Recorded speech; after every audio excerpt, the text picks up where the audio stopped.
नमो तस्स भगवतो अरहतो सम्मा संबुद्धस्स. नमो तस्स भगवतो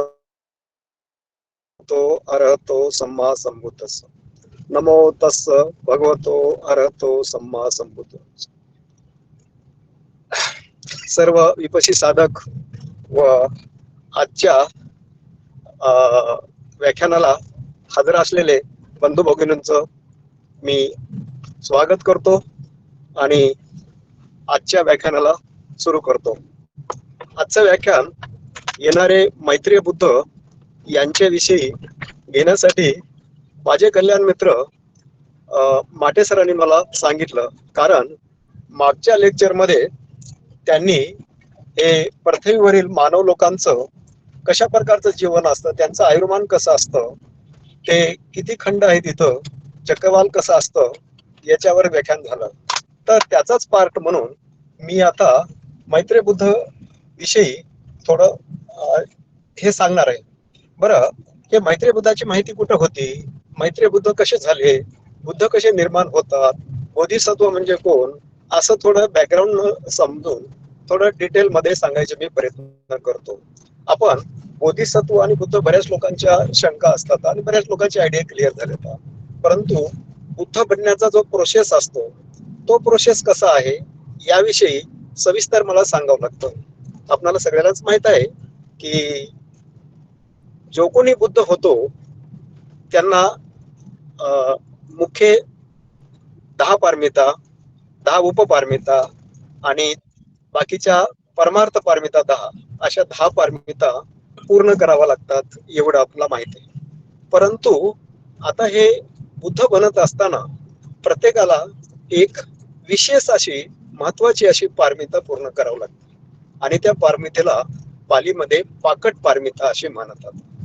या पाकट पारमिता प्रत्येक बुद्धाला ती करावंच लागते, ती अनिवार्य आहे, तिला टाळू शकत नाहीत. तर याबाबत बोधिसत्व कुणाला म्हणावं थोडं विस्तृत रूपाने घेऊ आणि बोधिसत्व काय असतं हे थोडं घेतल्यानंतर आता जे या व्याख्यानाची सिरीज अशी आहे, दसबोधी सत्तुपती कथा, म्हणजे भविष्यामध्ये निर्माण होणारे आणि जे सध्या बोधिसत्व रूपानं आहेत ते बोधिसत्व कशा प्रकारे त्यांची पाकट पारमिता म्हणजे विशेष पारमिता पूर्ण कशी करतात, या दसबोधी सत्तुपती या ग्रंथामध्ये आहेत. आता या ग्रंथाविषयी मी थोडक्यात आपल्या पुढे सांगतो. या ग्रंथाचे लेखक कोण आहेत हे अद्याप समजलेलं नाही. सुदैवानं या ग्रंथाची अट्टकथा माझ्या हाती मिळाली, मी ती झेरॉक्स करून ठेवली आणि आज व्याख्यान द्यायचे म्हणून थोडं चालत गेलो. तर याच्यामध्ये त्या अट्टकथेमध्ये लिहिले ह्या पुस्तकाचे लेखक कोणी नाहीत, परंतु हे पुस्तक निश्चितपणे 1914 मध्ये हे पुस्तक लिहिलेलं असावं असा दावा हमलवा सदतीस हे वेनरेबल म्हणजे बनते हमलवा सदतीस हे श्रीलंकेचे होते आणि त्यांनी ह्याच्याबद्दल याच्यावर एक पुस्तक लिहिलेलं आहे श्रीलंकेमध्ये. म्हणजे हे पुस्तक लिहिलं त्याच्यामध्ये हा मैत्रेय बुद्ध आणि भावी भविष्यामध्ये येणारे बुद्ध कसे असतात हे माहिती. परंतु हे आता हे तर बुद्ध 1914 मध्ये हे पुस्तक जर लिहिलं असेल, सॉरी 1914 नाही, 14व्या शतकामध्ये हे पुस्तक लिहिलं असावं अशा प्रकारचं हमलवा सदतीस या बनतेचं म्हणणं आहे, कारण त्यांनी डिटेल वगैरे बघलेलं आहे. हे पुस्तक लिहिल्यानंतर हे पालीमध्ये पुस्तक लिहिलं आणि पीटीएस म्हणजे पॉलिटिक्स सोसायटी लंडन या ठिकाणी यांच्या लायब्ररीमध्ये सापडलं आणि त्या पुस्तकाचा अभ्यास करून चौकट गेलं. मग हे आपल्यापर्यंत कसं आलं याचाही प्रश्न निर्माण होतो ना. हे काही मनानं मारलेलं नाही केलेलं, परंतु हे पुस्तक 1975 मध्ये मुंबई विद्यापीठाच्या याच्यामध्ये ते पुस्तक आलेलं होतं आणि आमच्या पाली डिपार्टमेंटच्या हेड मॅडम डॉक्टर योजना भगत मॅडमनी हे पुस्तक यांना हाती लागलं पुस्तक आणि त्यांनी ते वाचल्यानंतर त्यांना इंटरेस्ट निर्माण झाला की येणाऱ्या भावी बुद्धाची माहिती आपल्याला इतर कुठे मिळत नाहीये, मग ते आपल्या पाली विभागामध्ये का ठेवू नये, आणि ते पाली विभागामध्ये ते अभ्यासक्रमामध्ये ठेवलं आणि ते शिकवण्याचा मला ती जबाबदारी माझ्यावर सोपवली मॅडमनी आणि ही जबाबदारी सोपवून माझ्यावर फार मोठे उपकार केले मी असं म्हणेल. कारण 10वी बुद्ध माहिती त्रिपिटकामध्ये आपल्याला कुठेही मिळत नाही. आणि ह्या पुस्तकावर ही माहिती मला मिळाली, ती आपल्यापर्यंत पोहोचवण्याचं मी काम करतो. तर ही पुस्तकाची निर्मिती अशी आहे, या पुस्तकात शिकत असताना भविष्यामध्ये येणारे 10 बुद्ध, हे बुद्ध त्यांची नाव, अरे ती पाठीमागे गेली तरी काढतोस का? पहिले मैत्रेय बुद्ध येतं, म्हणजे त्याच्यामध्ये सांगतो मी थोडे, ते माझ्याकडे लिहिलं ते काढून. तर याच्यामध्ये कोण कोण येतं? बुद्धाच्या काळामध्ये असलेले राजा प्रसेनजित आहे, पालिलिओ हत्ती, छेदंत हत्ती आहे, नालागिरी हत्ती आहे, आणि या प्रकारचे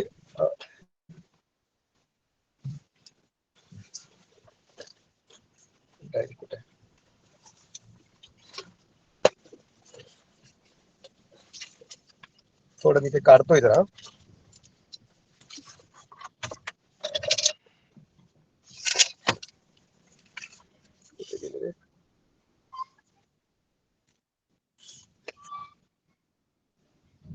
हा, चल. तर हे बुद्धांचे 22 बुद्ध या नावाने प्रसिद्ध असतील. म्हणजे भगवान गौतम बुद्धाच्या नंतर मैत्रेय बुद्ध येतील, त्याच्यानंतर राम बुद्ध येतील, धम्मराज बुद्ध येतील, धम्मसामी बुद्ध येतील, नारद बुद्ध येतील, आणि ऋषी मुनी बुद्ध येतील, देवस्थ बुद्ध येतील, नरसिंह बुद्ध येतील, तिस्स बुद्ध येतील, आणि सुमंगल बुद्ध येतील. आता हे जे बुद्ध ह्या नावाने प्रगट होतील, तर त्यांनी वेगवेगळ्या बुद्धाच्या काळामध्ये आपली कशी पाकट पारमिता आणि त्या पाकट पारमिता पूर्ण केली, याचा अर्थ ती पारमिता म्हणजे परमार्थ पारमिता आहे. परमार्थ पारमिता म्हणजे आपल्या शरीराचा, आपलं शरीर बुद्धाला दान देणं, किंवा शरीराचा भाग कोणला तरी देणं, अशा प्रकारचे हा पाकट पारमिता असतात. पाकट पारमिता म्हणजे परमार्थ पारमिता असतात, आणि पाकट पारमिता त्याचाच एक भाग म्हणून ती पूर्ण करावीच लागते. आता इथं प्रश्न एक असतो, किंवा हे बुद्धाची सिनियरिटी कशी केली जाते? बुद्ध कोणी होऊ शकतो, ज्यांनी एफर्ट जो करेल, प्रयत्न करेल आणि पटकन जाईल. ही आयडिया डायरेक्ट कोणीही पुस्तकामध्ये दिलेली नाही. परंतु या पुस्तकाचा अभ्यास करत असताना आणि निदान कथेचा अभ्यास करत असताना आपल्या लक्षात येऊन जातं की ही बुद्धाची सिनियरिटी कशी असते असावी. एखाद्याकडे काम सोपवलं, एवढा पल्ला मला पूर्ण करायचा म्हणल्यावर स्वतःची ताकद लावून तो पूर्ण करू शकतो. परंतु या ठिकाणी तसं नसतं. या ठिकाणी त्याच्या कंडिशन अशा असतात. ते जरा सगळ्यांनी लक्षपूर्वक ऐका, आणि ह्याच्यावर ज्या काही शंका असतील ते झाल्यानंतर जरूर विचारा. त्याच्यामध्ये अज्ञानात राहू नका. बघा, निदान कथेचा अभ्यास करत असताना त्या ठिकाणी सुमेध बोधी नावाचा अमरावती या नगरीमध्ये चक्रवर्ती राजाचा कालखंड असतो. आणि त्या चक्रवर्ती राजा तिथं म्हटलेलं नाही, परंतु चक्रवर्ती राजासारखंच तिथं 7 रत्नांनी ते गजबजलेलं असतं. म्हणजे 7 रत्न इतर कोणालाही मिळत नसतात, फक्त ते त्याच्या कर्मामुळे ते चक्रवर्ती राजालाच मिळतात. अशा नगरीमध्ये एका ब्राह्मणाचा मुलगा, आईकडची आणि वडिलाकडची सगळी संपत्ती तिथं असते. ती पाहिल्यानंतर तो म्हणतोय, आई वडिलांनी कुणी नेली नाही तर मी नेऊन काय करणार. त्याच्यापासून त्याला वैराग्य निर्माण होतं आणि त्याचा त्याग करतोय. हे त्याग करणारी व्यक्ती कोण असू शकते बरं? ज्यांच्यात मध्ये बुद्धत्वाची बिध अगोदरच पेरली असेल. मग ही जी घटना, सुमेध बोधी म्हणजे सिद्धार्थ गौतम नंतर बुद्ध झाले, तर ही जी त्यांच्या मनामध्ये बीजे रोवली कशी गेली, तर त्यांच्यावर बुद्धत्वाचा किंवा बुद्ध होण्याचा हा जो संस्कार झाला होता त्यांच्या मनावर, चित्तावर, आणि तो पूर्वीचे तिन्नं करो, मेघं करो, शरणं करो या बुद्धाच्या काळातीलच आहे. मग ह्याने ह्या संपत्तीचं सगळं वाट करून जिकडं तिकडं त्याची विल्हेवाट लावली, लोकांना दान दिलं, आणि त्या विचार करायला लागले की मी आता धम्मशोध, मी आता ह्या दुःखातून मुक्ती, हे सगळं धन सांभाळणं हे दुःख आहे. मग आता ह्या दुःखापासून मुक्ती करण्यासाठी काय केलं पाहिजे? मग सांसारिक बाबीचा त्याग केला पाहिजे. मग त्याग करून काय करायचं? एक कंडिशन झाली, ग्रहस्थी म्हणजे ग्रहस्थी जीवनाचा त्याग केला पाहिजे. आता दुसरी कंडिशन मध्ये मग ते संन्यास घेतला पाहिजे. मग तिथं गेल्यानंतर विचार कधी जाऊन काय करायचं? अरे, आपण ह्या अंगावर एवढी घाण आहे, तळ आहे इथं, ते तळ्याचा पाण्याचा उपयोग आपण करत नसेल तर त्या तळ्याचा काही दोष नाहीये. म्हणून इथे कुठेतरी असेल, म्हणजे काय? दुसरं हे समजलं की दुःख इथं आहे म्हणजे त्याच्या पाठीमागं सुख कुठंतरी असणार. त्याचा विचार त्यांनी कसा करतो बोधिसत्व, की बघा आकाशामध्ये मला धूर दिसायला म्हणजे कुठंतरी खाली जळत आहे, आग लागलेली आहे.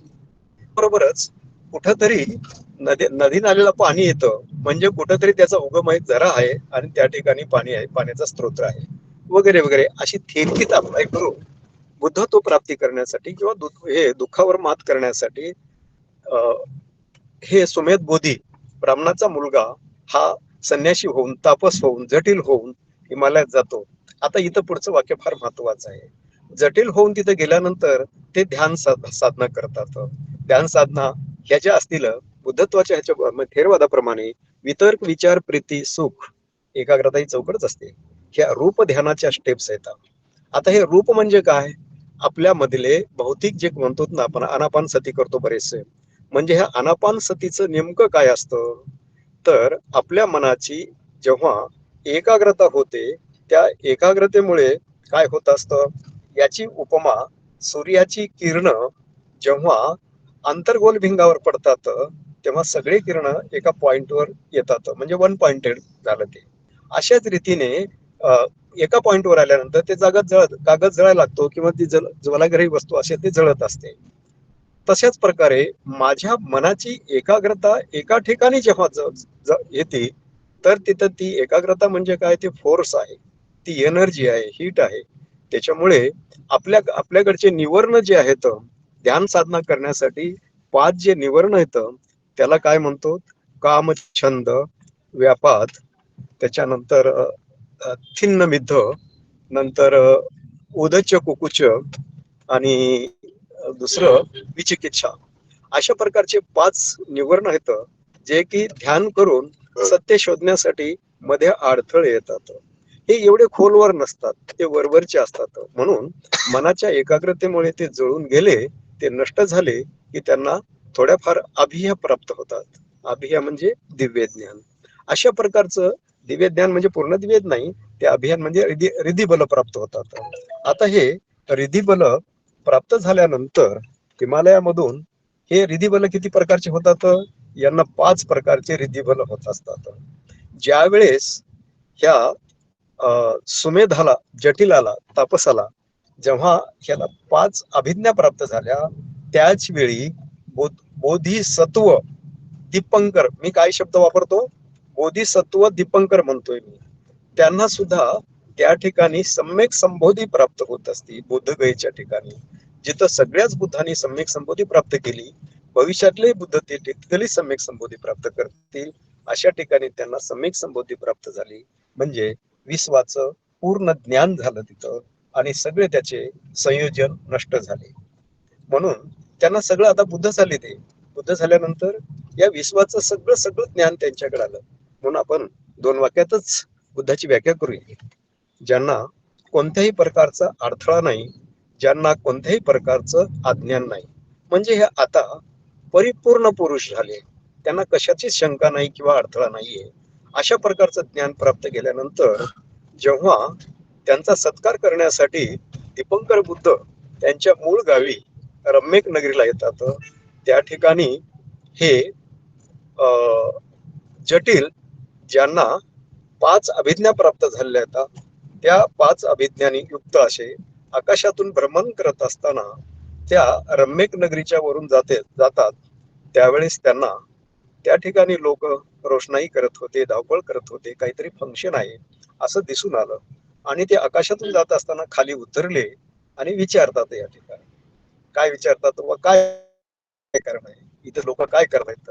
मग त्यांनी सांगितलं की बुद्ध येणार आहे, तुम्हाला माहित नाही का? मग बुद्धाचं नाव ऐकल्यावर यांचा पारावर राहिलाच नाही त्याच्या आनंदाचा.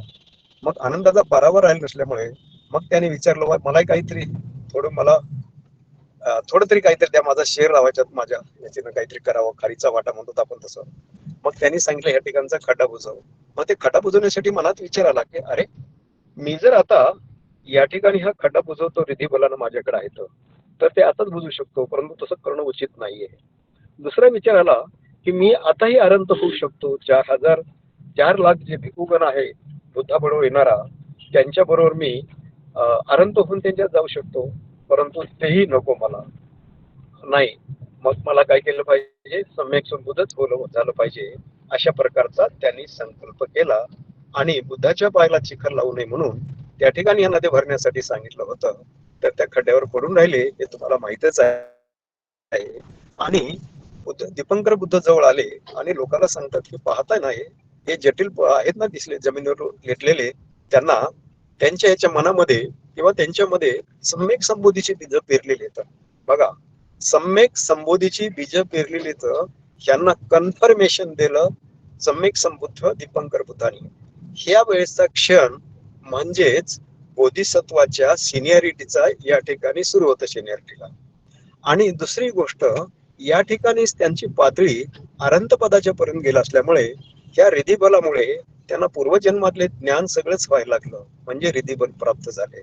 अशा प्रकारच्या ह्या ज्या घटना आहेत, संन्यास केलेला आहे, ध्यान केलेलं आहे, बुद्धाची भेट होती, बुद्धाने ह्याचा संकल्प केला असतो. आणि कन्फर्म कोणाचा करता, आता ज्यावेळेस यांना इकडे सम्यक संबोधी प्राप्त होती बुद्धाला, त्यावेळेसच हा संकल्प करणारा शोधण्यासाठी त्यालाही 5 अभिज्ञा मिळतात. ही घटना महत्वाची आहे. आणि ती घटना बुद्धाच्या भेटीमध्ये त्यांचा संकल्प आहे हे कन्फर्म होतात, तिथून ते बोधिसत्व होत असतात. आणि त्याच क्षणापासून त्यांची सिनियरिटी काउंट केली जाते. मग आता हे असं बोलण्याचा उद्देश एवढाच की 10 बुद्ध जे होणार आहेत त्यांचे क्रमाक्रमानच का झाले, मागे पुढे का होऊ शकत नाही, हा पण आपण विचार करतो ना. म्हणून बोधिसत्व जेव्हा संकल्प करतात, त्याच तो संकल्प कन्फर्म केला जातो. त्याला तू बुद्ध होशील, इतक्या 4 असंख्य 1 लाख कल्पानंतर तू बुद्ध होशील म्हणून दीपंकर बुद्धांनी सांगितलं. आणि त्यावेळेस सगळ्या देवता येतात. 31 प्लेन्स ऑफ एक्झिस्टन्स शिकल्यानंतर रूप लोकामधल्या आणि देवलोकामधल्या, सुगती देवलोकामधले येऊन फुलाचा वर्षाव वगैरे करतात, साधुकार देतात. आणि तेव्हापासून त्यांना आनंद होतो आणि पारमिता पूर्ण करायला लागत असतात. अशा प्रकारचं ही जी सिनियरिटी म्हणून एवढं सांगावं लागलं, हे सांगायची काही जरूरत नव्हती. परंतु हे सांगत असताना बुद्धाची सिनियरिटी कशी ओळखावी, बुद्धाची सिनियरिटी कशी काउंट करावी, याचाही थोडा विचार येत असतो. ह्या त्याला कंडिशन आहेत. आणि त्याच्यानंतर ह्या कंडिशन पूर्ण करून नंतर ज्यांनी संकल्प केला होता, आता बघा, आपल्या सिद्धार्थ गौतम बुद्धांनी दीपंकर बुद्धाच्या काळामध्ये संकल्प केला होता. मग आपण समजूया त्यांच्या बुद्धाच्या नंतरचे कौंडिन्य बुद्ध होता, दीपंकर बुद्धाच्या नंतरचे, त्यांच्या काळामध्येच संकल्प मैत्रेय बुद्धांनी केला असं म्हणता येईल ना. कारण एका वेळेस त्यांना कन्फर्मेशन दिल्यानंतर दुसऱ्या वयाला कन्फर्म देण्याचा काही प्रश्न येत नाहीये. म्हणून त्या बुद्धांनी त्यांना, वेगवेगळ्या बुद्धांनी त्यांना कन्फर्मेशन पुढे दिलं. त्या काळामध्ये बोधिसत्वाची भेट होती, तेव्हा पुढचे होणारे भावी म्हणतात की तू इतक्या काळानंतर बुद्ध होशील. म्हणजे दीपंकर बुद्धांनी सुमेध बोधीचा जो काळ डिक्लेअर केला होता की 4 असंख्य 1 लाख कल्पानंतर तू बुद्ध होशील. आता इथं एक मला हे 4 असंख्य 1 लाख कल्पावर थोडं बरा डेप्थ मध्ये बोलायचं आहे. 4 असंख्य हे का आहे? सगळ्याच बुद्धाचे 4 असंख्य 1 लाख कल्प असतात का? असं नाहीये. त्यांच्या वाट्याला जो पिरियड येतो तो कल्पामधला पिरियड आहे. तर सिद्धार्थ गौतम बुद्धाला मिळालेला पिरियड सगळ्यात छोटासा आहे आणि फार कमी आहे. त्या कमी पिरियड मध्येच यांनी सम्यक संबोधी प्राप्त केली, हे पण दिसून येतं. आता कसं आहे, ही फिगर मोजता येण्यासारखी नाहीये. 4 असंख्य म्हणून मला काय आठवत नाही म्हणण्यापेक्षा मला माहित नाही, ते शोधावं लागेल. मग हे 4 असंख्य ह्याचं काय महत्व आहे? 4 असंख्य म्हणजे त्या काळासाठी पारमिता पूर्ण करणं. पारमिता पूर्ण करणं म्हणजे काय? त्या कालावधीमध्ये तपणे म्हणजे काय? इतकं क्रिस्टलाइज होणं, सगळे विकार मुक्त होणं. आणि ते विकार मुक्त झाल्यानंतर त्यांच्या ज्या रश्मी असतात, शरीरातले किरण असतात, ते किरण सम्यक संबोधी प्राप्त केल्यानंतर किती दूर जातात? 12 योजन जातात. आणि त्याच्या लहरी ज्या असतात, 31 प्लेन्स ऑफ एक्झिस्टन्स मधलं हे पृथ्वीवरच नाही, तर 10 सहस्र लोक धातू. मी मागच्या लेक्चर मध्ये सांगितलं होतं तुम्हाला, 10 सहस्र लोक धातू म्हणजे काय? तर 4 अपरिमेय, ज्या आपण मोजू शकत नाहीत, अशा 4 बाबी मी आपणाला सांगितल्या होत्या. त्या 4 बाबी म्हणजे काय? अनंत आकाश, आकाशाचा अंतच नाही, आपण मोजू शकत नाही. लांबी, रुंदी, खोली, उंची काहीच मोजू शकत नाही, असं अनंत आकाश आहे. त्या अनंत आकाशामध्ये ग्रह, तारे, सूर्य या किती ग्रह मालिका आहेत ते पण आपल्याला शोधता येत नाही. हे बुद्धांनी शोध लागला होता. मग ह्या ग्रह मालिकेमध्ये फक्त 10,000 ग्रह असे आहेत की त्या ग्रहावरच लोक राहतात, जीवजंतू वाढतात. मग हे लोक राहणारे असतात, जीवजंतू असतात. त्या जीवजंतूची आम्ही कधी मोजदाद करू शकतो काय? मोजू शकत नाही. ते इनफायनाईट नंबर असतात. हे किती झाले? 3 भाग झाले. म्हणून ह्या 10,000च ग्रहावर जे लोक राहतात, जीव राहतात, चेतना राहते.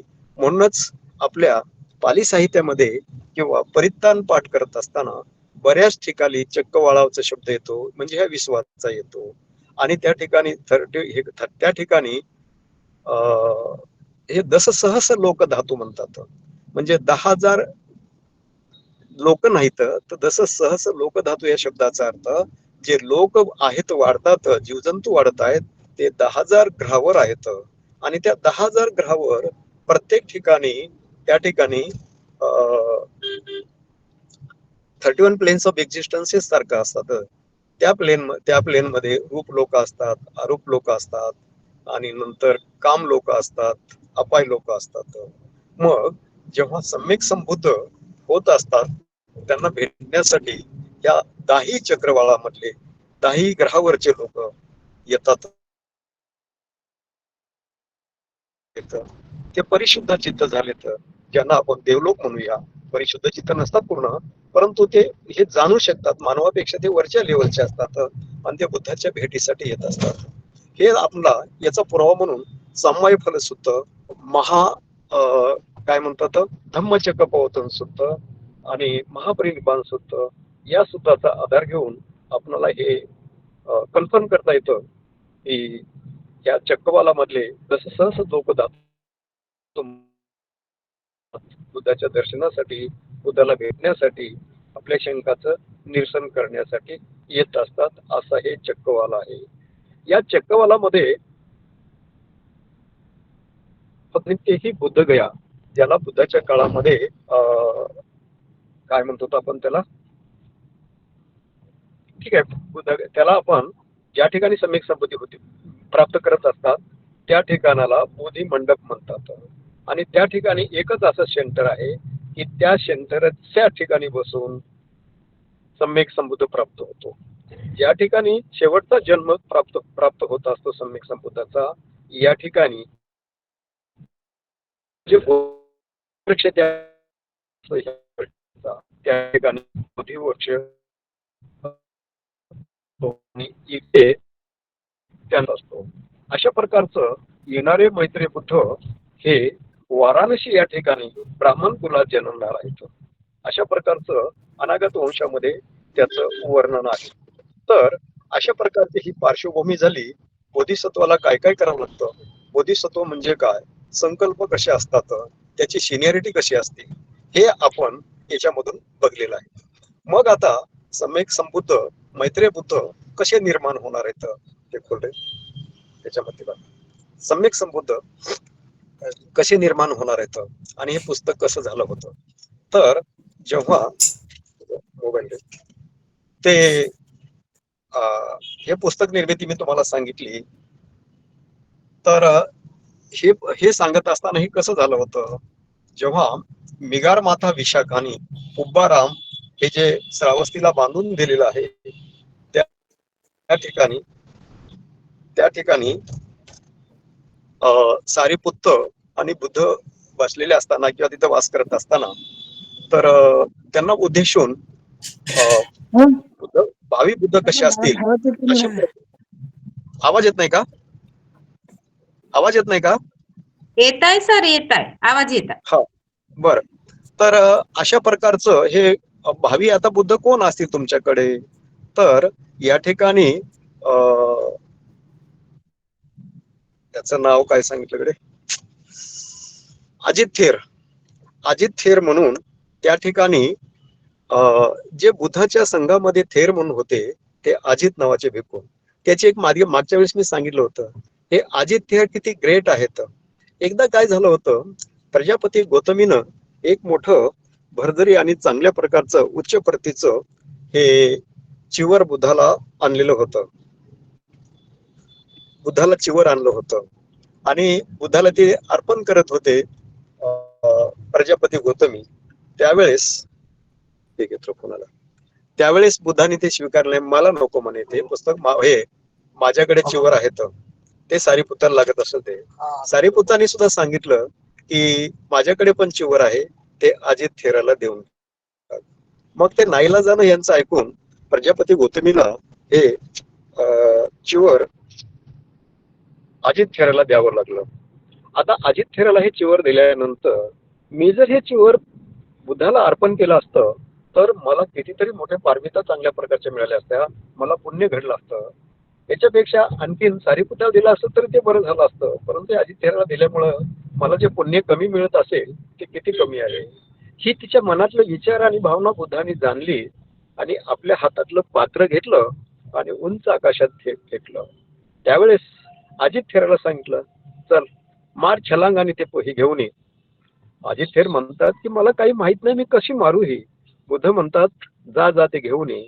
त्यांनी एक छलांग मारली आणि आकाशामध्ये गेलेलं जे बर्फाने गोठलेलं होतं, बर्फ होता, असं ते पात्र घेऊन आले आणि बुद्धाच्या समोर दिलं. जेव्हा प्रजापती गौतमीने हे पाहिलं तेव्हा तिच्या चेहऱ्यावरचे भाव वेगळ्या प्रकारचे झाले आणि तिला कळून आलं, अरे बापरे, अजित थेर सुद्धा कितीतरी रिधिबल संपन्न आहे, तर कितीतरी मोठी कॅपॅसिटी फुल झाली. अशा रीतीने या अजित थेराविषयीच सारीपुत्तांनी आता मिगार माता विशाखाने बांधलेल्या उभारामामध्ये बुद्धांना विचारलं, आता भविष्यामध्ये येणाऱ्या तथागताविषयी, बुद्धाविषयी आम्हाला थोडी माहिती सांगा.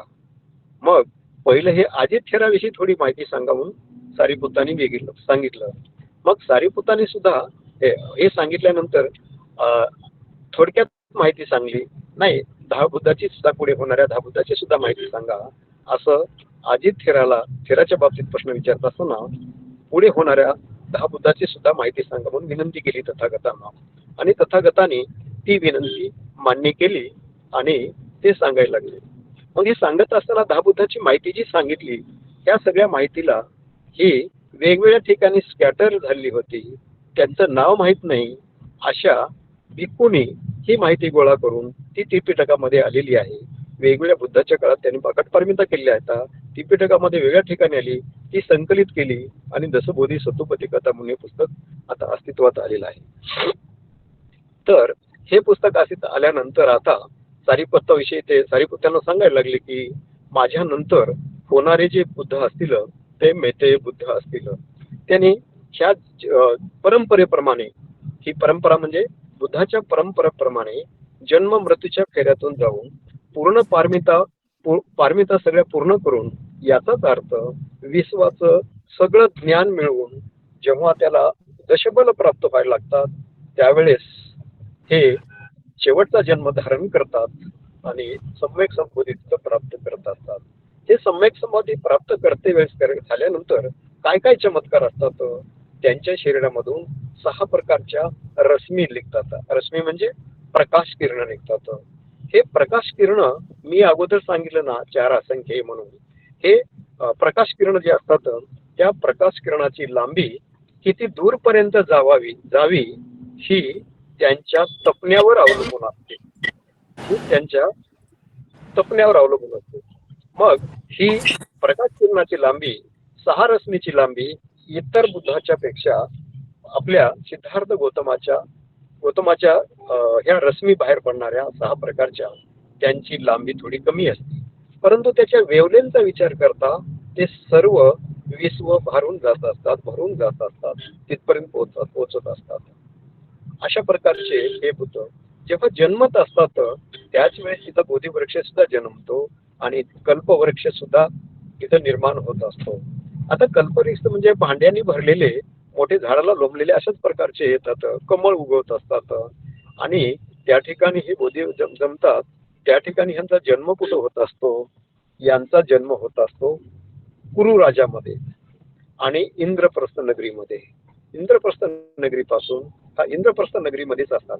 आता कुरु राजे आणि इंद्रप्रस्थ नगर, मागच्या लेक्चर मध्ये माटे सरांनी कुरु राजाविषयी आपल्याला सांगितलं होतं.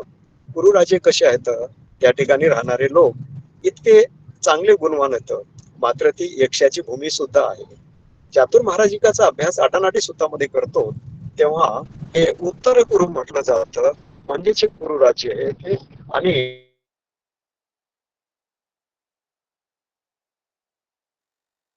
त्याला कुरुक्षेत्र म्हणून ते काव्यामध्ये लिहिलेलं आहे. ते खेदजनक वाटतं. जे एवढं पवित्र आहे, इतकं शुद्ध आहे, त्या ठिकाणी सगळ्या शुद्ध चेतना येतात. ज्या ठिकाणी बुद्ध येतात, देव लोकांना धम्म शिकवल्यानं, अभिधम्म शिकवल्यानंतर 52 श्लोकामधून तिथे येऊन त्यांनी भिक्षाटन करतात आणि त्या ठिकाणी अनुतप या ठिकाणी स्नान वगैरे करून सारीपुत्ताला धम्म सांगतात. असं पवित्र असलेलं कुरुक्षेत्र या ठिकाणी यांचा जन्म झालेला असतो पूर्वी. कुणाचा?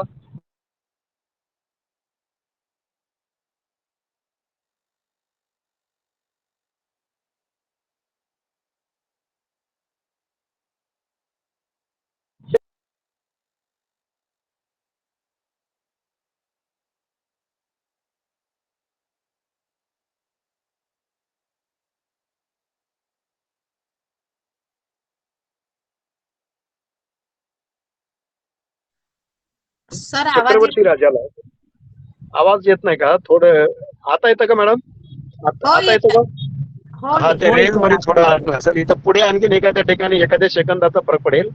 तर हो हे चक्रवर्ती राजा म्हणजे कोणाला म्हणतात?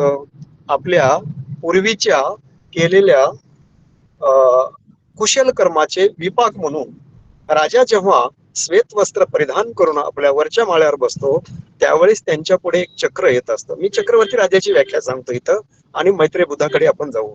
म्हणजे एक एक हे त्या ठिकाणचे शब्द हे आले असतात, त्याचा अर्थ क्लिअर होणं एक महत्वाचं आहे. चक्रवर्ती राजा ते म्हणतात याच्यासाठी की आपल्या वरच्या महालावर जाऊन बसतात आणि त्या ठिकाणी आपोआपच त्यांच्या पुढे चक्र निर्माण येतं, चक्र तिच्या पुढे प्रगट होत असतं. हे चक्र प्रगट झाल्यानंतर यांना म्हणतं मी तर स्वप्नात नाही ना, हे चक्र माझ्या पुढे प्रगट झालेलं नाही. तसं नाहीये. मग ते पाहतात, अरे मी तर जागा आहे, हे माझ्या पूर्वजन्माच्या कर्माचे विपाक म्हणून मला ते प्राप्त झालेले, मी ते तपासलं पाहिजे. जरा तुमचा म्यूट करा, फोन नंबर आवाज येतो जरा. तर त्या ठिकाणी हे चक्र म्हणतात सोन्याच्या झारीमध्ये पाणी घेतात आणि हातावर त्याच्या हाताने टाकतात, चल चक्र म्हणतात. ते चक्र फिरायला लागतं. त्यांच्या पाठीमागे चतुरंगी सेना होऊन जिथं जिथं भूभाग आहे त्या सगळ्या भूभागावरून जात असतात आणि गेल्यानंतर त्या ठिकाणी राज्य करणारे राजे यांच्याकडे येतात आणि म्हणतात, महाराज आपण या, आमच्याकडची सगळी संपत्ती आपण घ्या आणि आमच्यावर राज्य करा. अशा प्रकारचं हे लोक कोणत्याही प्रकारचं तिथं इजा न पोचता हे सगळे जे द्वीप आहेत पृथ्वीवर सगळे हे साम्राज्य हे करतात. मात्र बोधिसत्व म्हणतात त्यावेळेस चक्रवर्ती राजा म्हणतोय, मी तुमचं धन पाणी घ्यायला आलेलं नाहीये, मी तुमच्यावर राज्य करायला आलेलं नाही, मी तुम्हाला काहीतरी देण्यासाठी आलोय. कोणाला काही गरजा असतील, जे काही पाहिजे असेल ते मी देण्यासाठी आलो असतो. म्हणजे अशा प्रकारचं मन परिशुद्ध झालेलं असतं हे मन. आता बघा, आणखीन आपल्या सिद्धार्थ गौतमाचा जेव्हा जन्म झाला तेव्हा त्यांच्याबद्दल भविष्याबद्दल काय बोललं होतं? हे घरी राहिले तर ते काय होतील? सम्राट चक्रवर्ती राजा होतील. आणि त्यांनी जर संन्यास घेतला तर ते काय होतील? बुद्ध होतील. म्हणून हे जे चक्रवर्ती जे आलेले असतात, जवळचे चक्रवर्ती, ही अवस्था आलेली असते ती बुद्धत्व प्राप्तीच्या जवळचीच अवस्था आहे असं म्हणायला काही हरकत नाहीये. म्हणजे चक्रवर्ती राजा होणं सुद्धा आवश्यक आहे. सम्राट आपले सम्राट म्हणतो आपले सिद्धार्थ गौतम बुद्ध झाले, बोधिसत्व सिद्धार्थ गौतम बुद्ध झाले त्यावेळेस त्यांनी सुद्धा काय महासुदर्शन राजा म्हणून ते चक्रवर्ती राजा होते. त्यांचं राजे आताच कुशावती नगरी म्हणतो, कुशीनगर म्हणतो, या ठिकाणी राज्य केलंय. आणि दिघनिकाय मध्ये याच चांगलं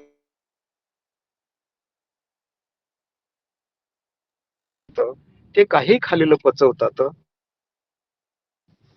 आणि लोक त्याला प्रिय असतात, ते लोकांना प्रिय असतात, काही खालील पचवू शकतात, सौंदर्य पूर्ण असतात, अशा प्रकारचे त्यांचे कॅरेक्टरिस्टिक्स असतात. ह्या सगळ्या कॅरेक्टरिस्टिक्स महासुदर्शन राजावर खोलून जातात, खोलून देतो. हे आपले असंख्य चक्रवर्ती राजाकड अशा सगळ्या ह्यांनी खोलून देणार. अशा सगळ्या गुणांनी युक्त असतात. ते जन्म घेतल्यानंतर त्यांच्या शरीराची कशी धारणा असते, त्यांचं आयुष्य किती असतं, आयुमान किती असतं, या प्रकारे आपल्याला बघायचं. तर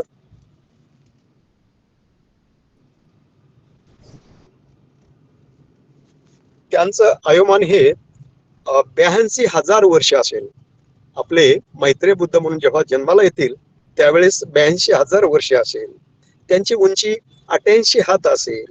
त्यांचा हात फैलावल्यावर, लांब केल्यावर त्या हाताची लांबी 25 हात असेल.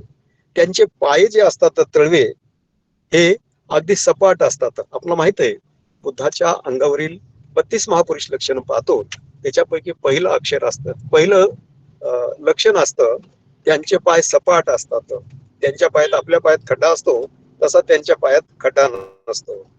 आणि दुसरी उंचीचा विचार केला 88 हातात उंची असते तर तळपायापासून गुडघ्यापर्यंत 22 हात असते आणि 22 हात असतात. आणि नंतर गुडघ्यापासून बेंबीपर्यंत 22 हात आणि त्याच्यानंतर डोळ्यापर्यंत 22 हात आणि डोळ्यापासून वरची जी पगडीची उंची असते ती 22 हात. अशा रीतीने सगळे 88 हात असतात. दुसरं, त्यांच्या दोन्ही भुजा फैलावल्यानंतर त्याची लांबी 40 हात असते. एक एक तळवा आपण तळहात म्हणतो, त्या तळव्याची लांबी आकार 5-5 हाताची लांबी रुंदी असते. आणि त्यांचा गळा मान म्हणा ती 5 हाताची असते. एक एक बोट 5-5 हाताचे असते आणि जीभ 10 हात लांब होऊ शकत असते. नाकाची उंची 7 हात असते, 7 हात असते. अशा प्रकारचे हे सगळं तुम्हाला डोळे 7 हात रुंदीचे असतात. एका डोळ्याचा आकार 5 हात असतो. भुवयामधील अंतर 5 हात असते. कान हे 7 हात असतात. कानातील अंतर, दोन्ही कानातील अंतर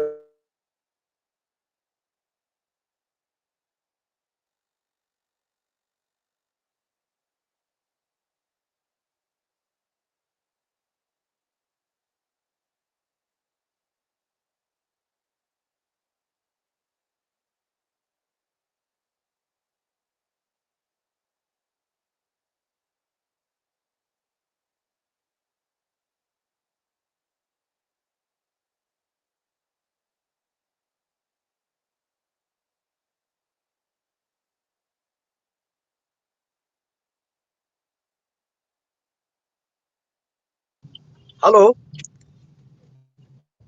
हॅलो सर मॅडम. कानातील येतो का? अंतरापर्यंत झालं सर, तिथून रिपीट करा. बरं बरं. कानाचं अंतर. एक सेकंद.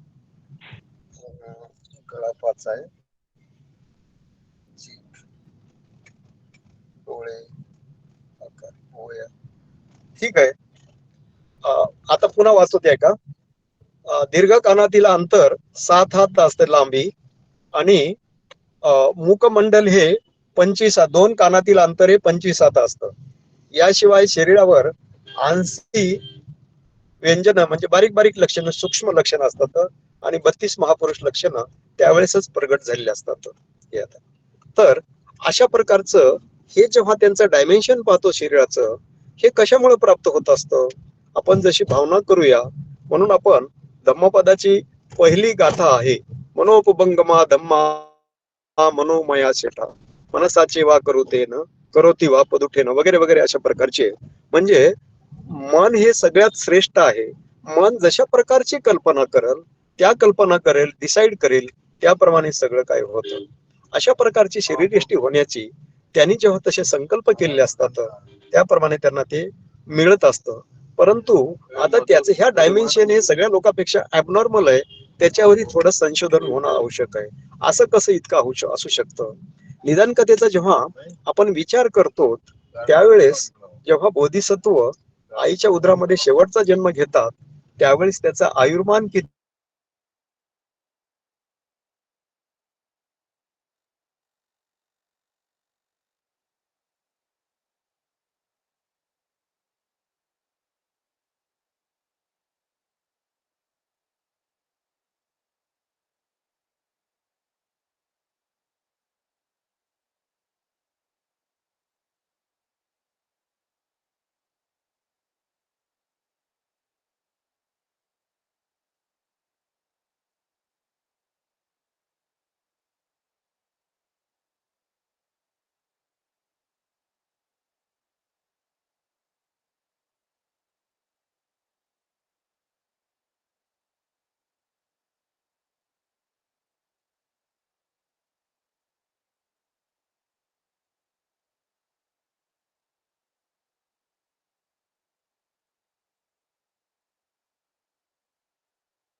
हॅलो हॅलो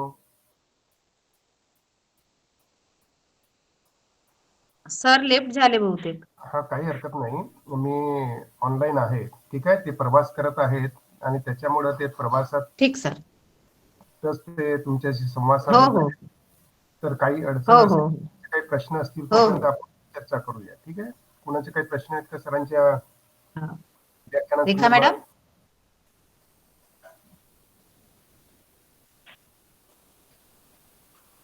कुणाचे तर काही प्रश्न